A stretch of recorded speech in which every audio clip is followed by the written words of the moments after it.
Hello, this is Dean Takahashi from VentureBeat. I'm here with Eric Hirsbberg, the President and CEO of Activision Publishing, and we're here at the Call of Duty XP event here. This is where you got about, 6,000 people, Call of Duty fans enjoying their first ever fan event here. That's right. Cool.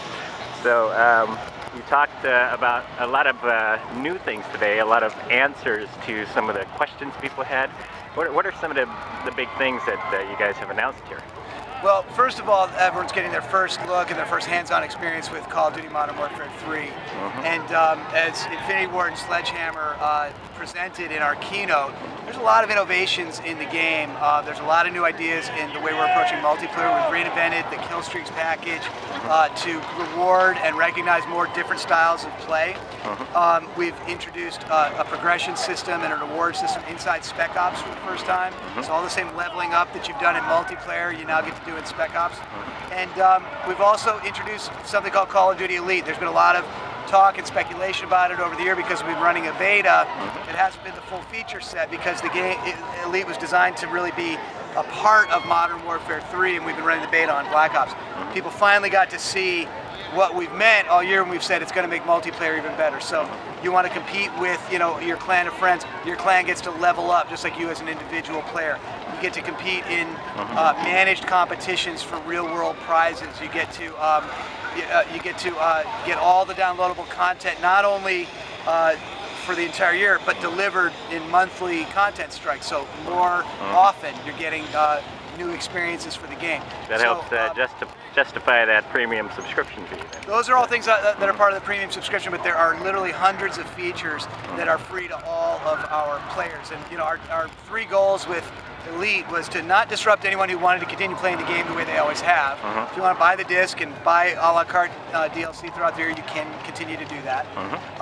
And then we wanted to expand the value of buying the game for all of our players, which we've done with the free service, which is, we think, the best free service in the industry. And then for people who want to take it even further, we've developed a premium membership, which lets you do things that you can't do anywhere else, and some of which have never been done before anywhere in the industry. So it's a pretty good value.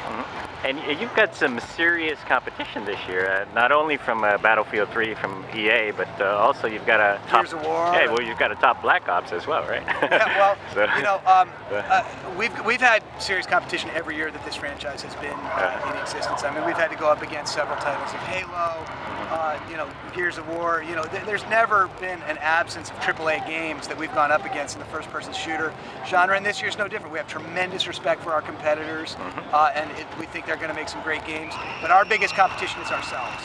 When you're trying to jump over the biggest game of all time with Call of Duty Black Ops, you've really got to look at topping yourself every year and not letting your fans down, and not taking anything for granted. We've got to innovate. We've got to push the envelope every year, and from the response we've gotten so far from the game, I think we're going to do that. I really believe that this game is going to be great. People are going to love it. It's going to offer a lot of new experiences, as well as everything that you've always loved about Call of Duty.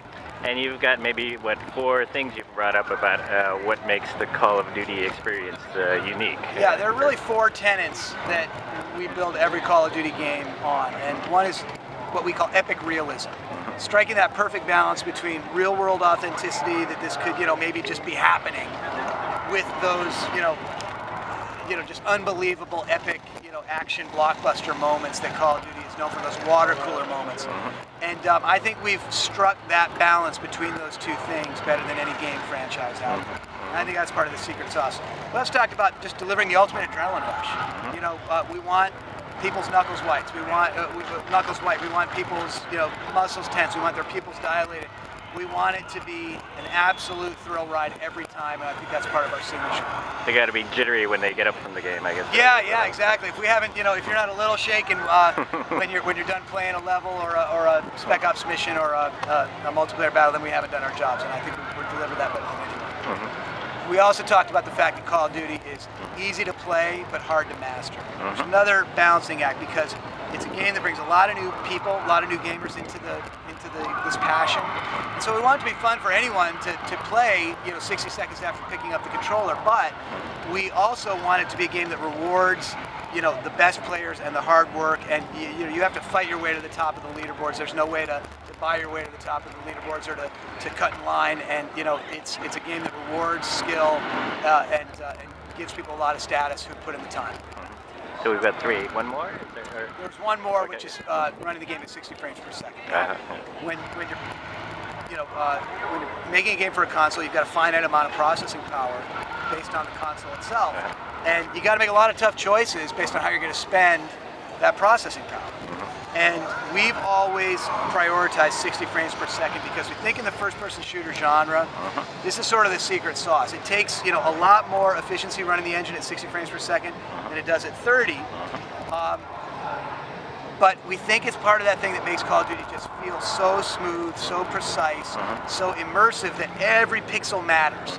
And in a game like this, we think that's the priority. So you give up the ability to do some other things when you do that, but we've done every Call of Duty game at 60 frames per second, and this is like a religion with our developers. It's kind of something we're never going to back away from. And I think the trade-off might be that at 30, you might wind up with a slightly prettier game, or one that's maybe more physically accurate, I guess, or something like that. You can do other things with that processing power, from lighting effects to more levels on the disc or whatever, but we've always prioritized 60 frames per second as the #1 priority because, as I said, in the first-person shooter genre, feeling immersed, feeling like you're really doing it, that's the priority. Cool. So this is the XP event. What's going on behind us here? So right behind us here, we've got, inside there, we've got where the game is and where people can play the game. As well as all of our live events. We've got Kanye West playing tomorrow night. We've got the Dropkick Murphys playing tonight. But out here, as you can see, the game has come to life. Behind me is the iconic level from Modern Warfare 2 Scrapyard, which we've recreated down to the finest detail. The multiplayer map, as a paintball stadium. So this line here is for people to go play paintball in Scrapyard. Beyond that is the pit from Modern Warfare 2. I want to drive one of these vehicles in the paintball. I do too. And then if you look up here, you see a zip line that's 300 yards long, where people are going to be able to go 60 miles an hour across the entire property. If you look down there, you've got the Burger Town level from Modern Warfare 2, which is actually where people are going to eat their lunch. And if you remember the last shot of the commercial from Black Ops last year with the Burger Man guy, he's actually serving the burgers. Cool. Very nice. We've also got a one-of-a-kind Jeep experience. They really went all out. They sort of created a level from the game, and you drive through, and you go, mortar shells are going off, you go down obstacles, courses, and it's just if we were going to do a fan event, we needed to do it, the same kind of white-knuckle ride that the game itself is. Yeah, there goes some zip line, folks, there. Cool.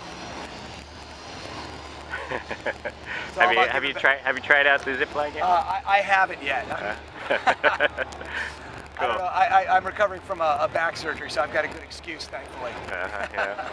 Well, yeah, it definitely seems like a way to get people deeper into the whole experience of being a hardcore fan. Well, this weekend is all about giving back to our fans. I mean, we are so lucky that we have a fan community that gives us so much feedback, that spends so much time playing our game, and has just been incredibly loyal to the franchise, and we can't ever take that for granted. We always want to exceed expectations and blow people away and never go halfway. If you're going to put the Call of Duty name on it, it's got to be all in, and that's what we've done here.